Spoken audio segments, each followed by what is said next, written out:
Okay, good. Okay, what happened? Did you get a phone call? Yes. Yeah. Freaking Jimmy Lloyd. I'm so sorry. Tell him I said Jimmy what's up Lloyd's after. bum ass called me. No, it's all good. Just tell him I said what's up after.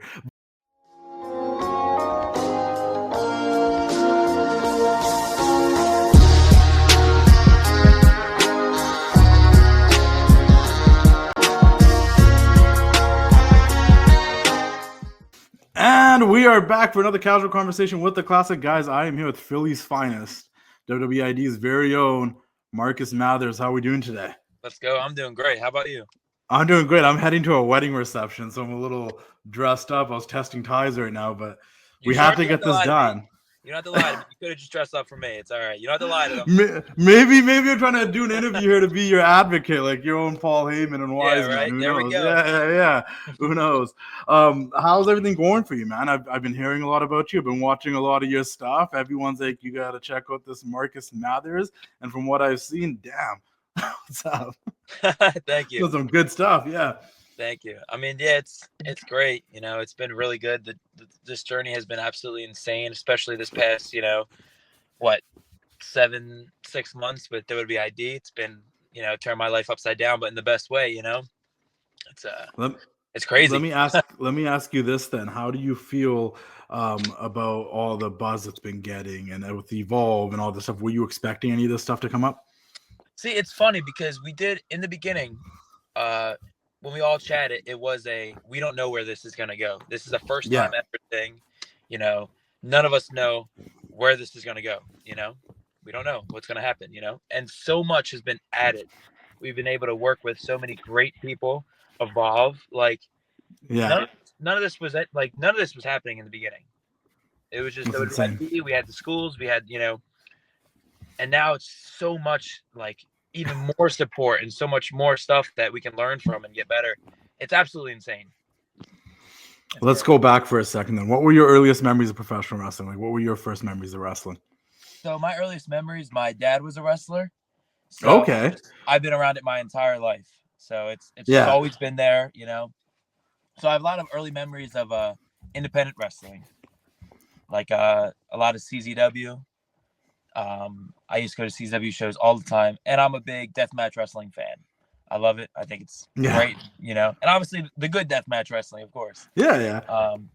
So going around CZW, going to Tournament of Deaths, Tangled Webs, Cage of Deaths, those were my earliest and insane memories. Yeah. I was going to ask you, ever been to a Tournament of Death? I have, yeah. I've been to 2. Okay. When I was very young and I was kind of nervous, it's a little too much. So did your father also then wrestle in that northeast area over there, or? Yeah, he did. So did he have any advice for you getting into wrestling? Did he not want you to do it? How early on did he know he got the bug? So he's always been there to give me advice on the road, because I would travel with him. Yeah, I think he always wanted me to do wrestling. He always said when I was super young, and even everybody around me. That's kind of the WWEID championship promo that I just put out recently. That was my first thought of going into that promo. Was my entire life, everybody's always been putting on me I'm going to make it in this business. I'm going to be a star. I'm going to be a champion.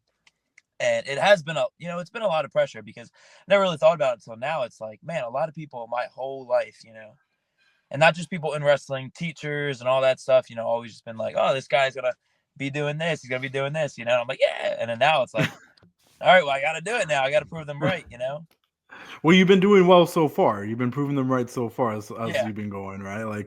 You're on the right path. Yeah. When did you start training them? How long ago did you start training? I started training in 2018, I would say. Okay. 2018. And then I made my professional debut in 2019. All right. Who'd you train with?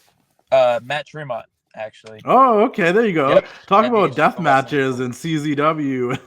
Yeah. Yeah, no, that's awesome. H2O.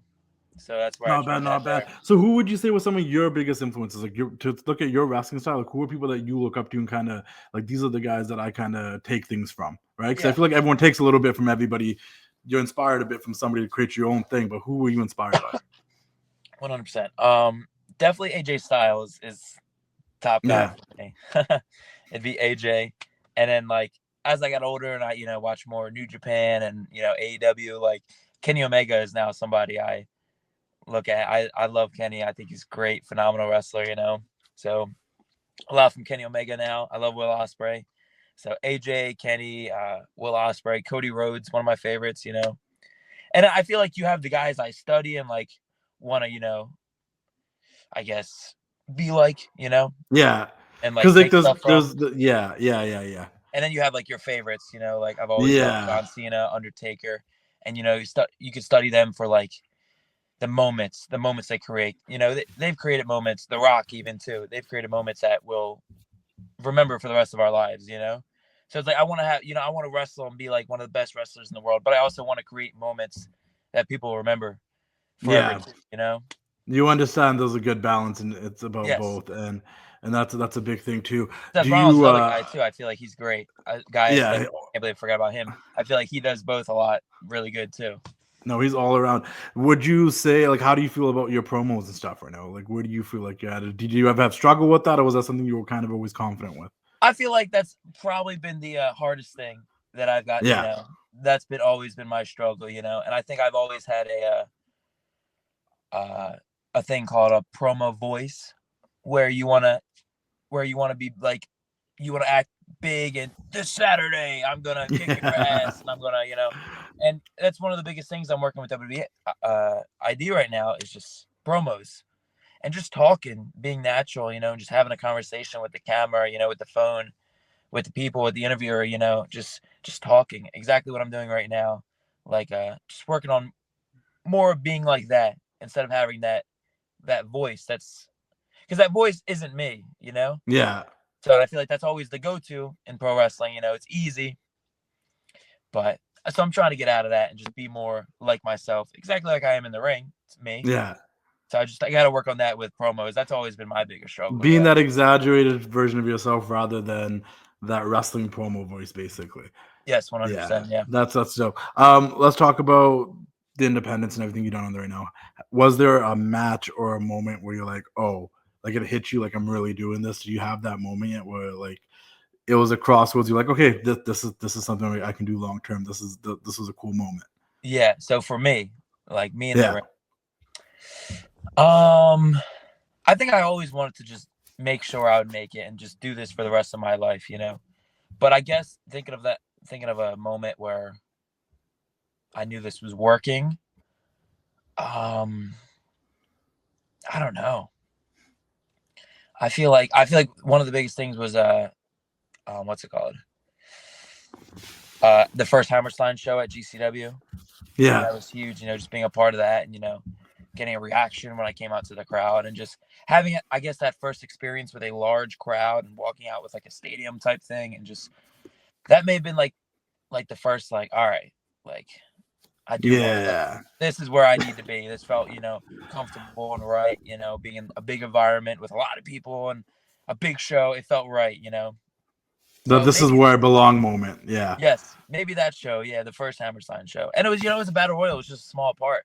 But I'll never forget my entrance just walking out. And there was just so many people. And that was the biggest crowd I, you know, performed in front of at the time. So yeah. it was phenomenal. Yeah.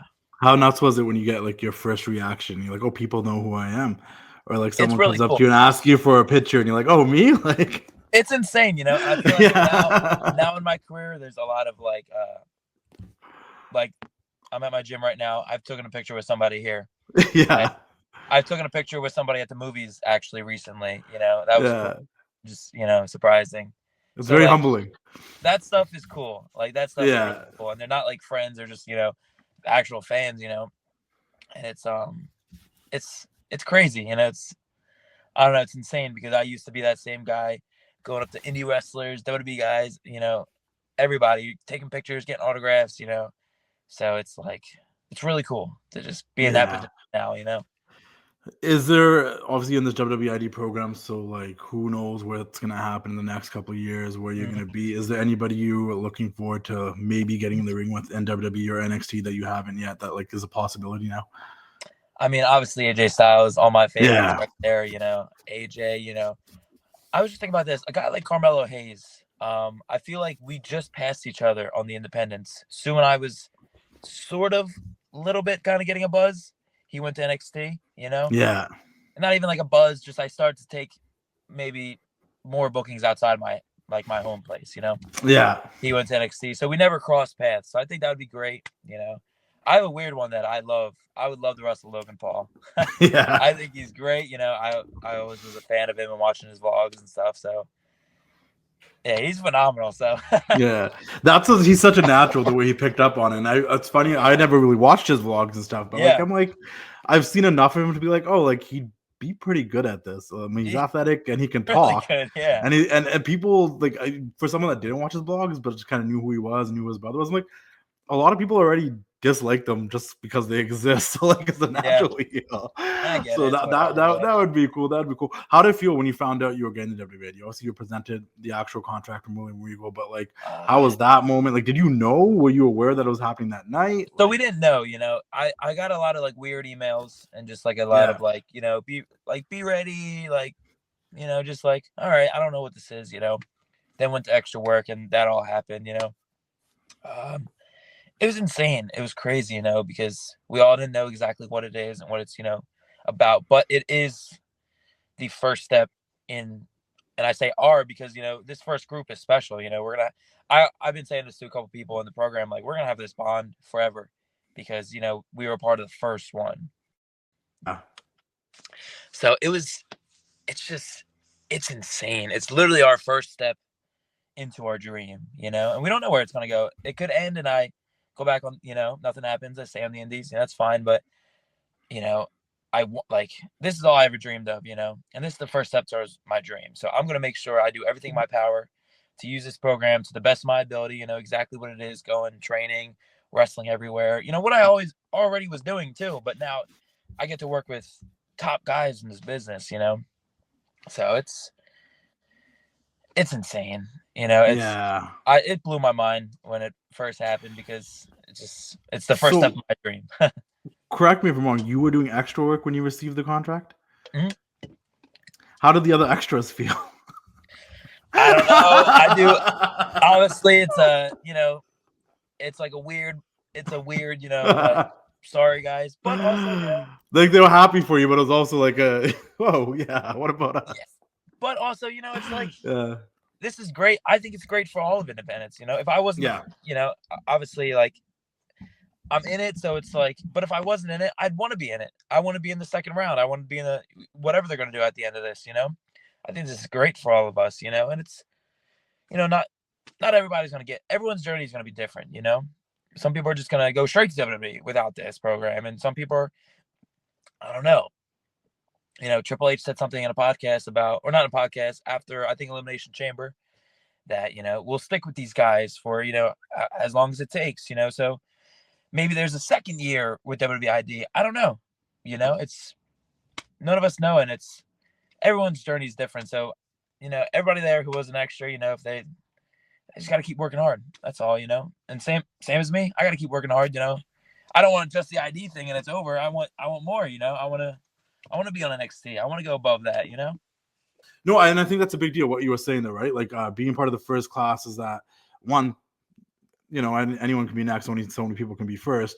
Mm-hmm. And then two, it's like you guys are basically like, they want to prove that they can make it work with you guys, so this can be a thing that happens for a long period of time. Yeah. And it's a sign that if the more of you that succeed, the more it's going to motivate others to want to get in this program, work hard to be noticed by this program, and be like, no, there's success stories here. There's all these people that were in it first and they succeeded. Sure, not everyone will. Like we've seen in the past, many other programs where like not everybody succeeds, but as long as like 3-4 of you make it and do really well, like it's going to be motivating for everyone. And I think that's something that people need to remember about this program, because, you know, 100%, yeah. It's an opportunity at the end of the day. And if you got it, if someone came to you and offered you that contract, what are the chances you're going to say no? Mm-hmm. Everyone's going to take it. You know? Yeah. I don't know. It's getting a lot of, I don't know why people are hating on it. And it's like, I don't. Yeah. It's weird. It's a different opportunity. Yeah. It's a great opportunity. You know, and like you said, anybody that would be offered this would take it. Anybody. Yeah. Okay, so the last question, couple of questions to wrap this up. I definitely want to get you on here again once you know, we get through a couple of maybe in a year or so and see where we're at. But please, first things first, What's the biggest thing that you've learned so far being in the ID system that you didn't know before that you're getting better at? Obviously, you guys are getting advice from some big names in the industry. You guys being able to train with super cool people. Zeta told me the story about you guys training with Pete Dunne and him kind of favoring you a little bit, but you didn't want to admit it. But like, what are some of the things that are like that you've learned from this process that maybe you know that is new to you? Yeah, and see, it's not Pete Dunne favored me. I had an amateur wrestling background, so he caught on to that and was like, "All right," he pulled me aside, like, "Let me show you a couple things," and it was freaking awesome. Yeah, great. Yeah, It's super cool. Yeah, but man, it's so much, and it's just a lot of little things, that we like. You can't really learn on the independents, It's like, and it's not nothing. I don't know. It's hard to explain. It really is, because you can learn so much from the independents, but once you want to make that next step is, TV and all that. Like, those TV guys are there, Mm-hmm. A lot of times they come down and, they can, they try to teach it, but it's hard to teach it when you're not like on the indies. It's hard to do things that we're trying to work on the indies, maybe we can't work on it with this opponent, maybe this opponent doesn't really care about, he just wants to do this just for a pay. Like, he doesn't care, he doesn't care about making it, One of those guys that enjoy independent wrestling, but they're not trying to make it anymore. They have another job. Fine, that's great, no, those people like that, and it's cool. Yeah. It's just that's just their vibe, right? So I don't know. It's just been, it's so much, It's so much, and so much, like I said, little things that just go into putting together a match that makes sense, that helps with that makes sense being on TV, being on that next step, making things. I guess here we go. I got an answer. The biggest thing the realism, just making this stuff more real. Obviously, like these are, like, at the end of the day, these are fights. These are, these are matches, so we do got to stay away from the silly stuff. So, which is fun on the independents, fine, but once you're making that transition, they're preparing you for it already early on, basically. 100%. Yeah. Yeah, and you're getting a balance both, because there's lots to learn in the indies. There's a lot to learn in the indies. There's a lot to learn about 100%. yourself. There's the opportunity to try different things, wrestle with different people, see what you're good at, try things out and mess up on them there before you get on the main stage and try to do it there. You know what I mean? Like, really finding yourself. That's what the independence is great for. But maybe this ID program is like also like, hey, we're still allowing you to work on the independents. We're still allowing you to figure this stuff out and take these bookings and do what you're doing. But we're also going to try to prep you a little bit for, like, when we're ready to call you over here and we want to use it for our stuff, like, you're also prepared in that sense too. Yes. I think it's the best of both worlds, right? Like, I think that's the best way to look at it. Yeah, it is. It's perfect. Yeah. Last but not least, really quickly, and I like to ask this to everybody, and I'm curious about yourself. But before I get to I now have a question, because you talked about amateur wrestling. What is your amateur wrestling background? Nothing crazy. I just wrestled at my high school, and I only did it to better myself in pro wrestling. Yeah. So my coaches your coaches right away. Yeah. I told them, like, sorry, I'm really just doing this because of this. Yeah. And it took them a minute, and once they came to my first show, my debut match, against my dad, like, they seen it and they were like, all right, like, this is awesome. All right, we get it, I actually missed a couple, like, really big tournaments because of wrestling, and they were not happy about that. Well, let me ask you this, because I just interviewed Scott Steiner. Yes. And I was reading McFoley's book. And obviously, Scott Steiner's got an amateur wrestling background. McFoley did some stuff that he talks about in his book when he was in high school and stuff. And they both kind of say the same thing about amateur wrestling, and how one thing it does prepare you for in terms of professional wrestling is, like, in amateur wrestling, there isn't really an ego. Like, you are always humbled, because you never know when someone else is just going to be better than you. Just like, there's no, like, super cockiness. Like, it prepares you in that way. Do you agree with that at all? Because, like, literally, Scott Steiner just said that. He just said that in the last. It prepares you for life too. Yeah. It kind of like puts this mentality, like, in your head of just, like, that never give up mentality as well. Amateur wrestlers work their ass off. Their conditioning is insane. Their work ethic. I heard this on really early, like somebody, like, hired somebody really quickly from the team, just had a normal job because they heard they were amateur wrestling or they were an amateur wrestler. They hired them right away because they knew they were going to be a hard worker. Yeah, the work ethic. That's the thing. Your work ethic is great when you're an amateur wrestling, because you're working, man, the hours in there and what we're doing, nonstop movement the whole time, and we're running around the mats, and then when we go to the stairs and we do all this bullshit on this run up the stairs, and the coaches are yelling at us, and then we get out, and then we go to the track, and we run around the track, and we get back to the room, and then we got to wrestle right away. Then we'll get a water break after that. It's like, it's crazy, and I loved it because it prepared me. It made me really like humble and just, my work ethic really good, and it pushed me more in pro wrestling. Like I definitely want to be where I am without my high school, because of my amateur wrestling background and one of my classes that really, pushed us to go after our goals and what we want to do in life. Like we wrote down goals every day. And without that class and without amateur wrestling, like I want to be where I am without it. No, that's what I'm glad you brought up, because I'm like, that's interesting. And I think it does do a lot with discipline, but I just do remember Scott Steiner. He was like, the hardest thing to do was coming into pro wrestling and learning like, oh, you have to be arrogant and cocky and have that voice. Because like in amateur wrestling does none of that. It's like everybody's equal. You never know when the next guy's gonna come and pin you. Like it's it's by chance. Like it's competitive in a different way. And I was like, oh, that's interesting. But to the way it taught you discipline, and I was joking about it before we came on the air because we were trying to set this up, and I was like, this guy just hopped off a plane. He's making sure he goes to the gym. Like I'm like, I respect the hustle and the grind. Like you're like, no matter what, like I still got to do what I got to do today. So I have to, and I think that probably comes from the amateur wrestling background. It does, 100%, yeah. Hey, yo, have you guys heard about 500 Level? They make officially licensed WWE merchandise, and I actually have been working with them on a couple of designs.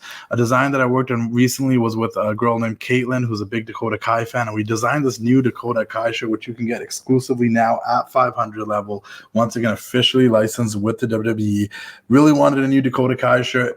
Got this one designed and made, and it's on the website now, on sale now, 500level.com. Guys, join their partnership program. You get discounts the more shirts you buy, 10%, 20%, 30%. You earn points and you get a discount. They have OG shirts, guys. I had to re-up on my NWO shirts on 500 Level, the comfortable material. If you get the premium shirts, but even the non-premium is super comfortable. I got NWO shirts. They got Shawn Michaels shirts. You can find some of your favorite wrestlers on there. You can find none other than guys like Razor Ramon, the bad guy. Check out this shirt. It's a sweet, sweet shirt, everybody. 500level.com. Like I said, they have the NWO stuff. And if you're like a big NXT fan, they got shirts for all of your favorite NXT wrestlers. And if they don't, let me know, and I'll make sure we get some shirts made for your favorite NXT wrestler. I went to go support my girl, Carmen Petrovic. You guys can check out our casual conversation on my YouTube channel. You can check out mine and Carmen Petrovic's casual conversation. But 500 Level had a Carmen Petrovic shirt. I had to go support my fellow Canadian and the homie Carmen Petrovic, guys. 500level.com, guys. Check them out. Get premium, officially licensed WWE shirts that you cannot find on WWE shop all the time. They have a huge selection on their website also for MLB, NBA, NFL, NHL. They got shirts for everything, but their wrestling selection is insane. Custom creative designs. Maybe I can work together with someone out there that is an editor that wants to put more designs on the website. Hit me up. 500level.com. Check them out and keep doing the thing. Last but not least, I ask this to everybody at the end of the thing, right? You're still very young. You got a whole career ahead of you. Lots to happen. But if you were to talk to 10-year-old Marcus Mathers that was going to CZW shows and hanging around his dad, do you feel like you made your younger self proud? I think so, yeah. I think he'd be really happy and thrilled, 6 years in at 21 years old. I turned 22 on Sunday. Yeah, happy early birthday. Thank you. Yeah. What anybody says, I have a WWE contract right now, Yeah. At 22 years old. It's fucking, it's insane, Yeah. It's really insane. And I guess to tell that 10-year-old, like, hey, just keep doing your thing. Go to school, go to Ben Salem High School because it'll be great. And in 12 years, like, you're going to have a WWE contract. You're going to wrestle Jonathan Gresham in 2 weeks. You're probably going to go to Japan and the UK. Just keep doing your thing, And I think he'd be super proud and very happy. And that's awesome. Honestly surprised because it surprises me too. Yeah. It surprises me, but it also doesn't in a weird way because I really fucking want this shit. And you worked for it and you were obsessed with it and it was bound, like you were gonna make it happen. But there's part of it that's surprising. There's always part of it that's surprising. I feel like it's a big mental thing too of like yeah. seeing it and going after it and putting it out, not really putting it out in the universe like it's just going to come, but just putting it out there and working towards that goal and constantly talking about it and thinking about it and getting to it, and it comes. Is there any like certain piece of advice or quote that you kind of live with that you keep with you that keeps you going? What's that? It's actually from that class and that preach about goals and all that stuff every single day. It's thoughts become things. Easy. Yeah. Easy, easy to understand, it's nothing crazy. Thoughts become things. And with that too, it involves work.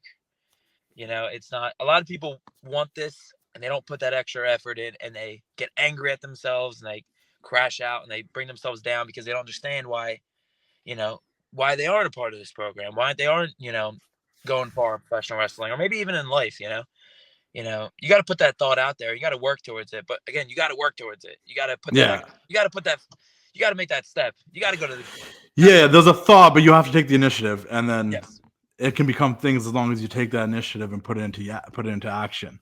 But thoughts become things, and I think that's true in many ways. Because I'm a big even when I start thinking negatively and I'm like, if I keep thinking this way, it's gonna happen. So we got to twist 100%, this, and turn it into a positive. Because if I think about it as in a positive way, like. I'll use this example. I got to go to this wedding reception, as I mentioned, and I'm dressed up for. I could have sat in and be like, man, I really don't want to. Yeah, for you. Or like even this interview, anything. I could use the interview, but I could have gone into it with like, I don't really want to do this right now. I don't have time, or it's not going to work out, or I don't really want to go. I'm going to be bored.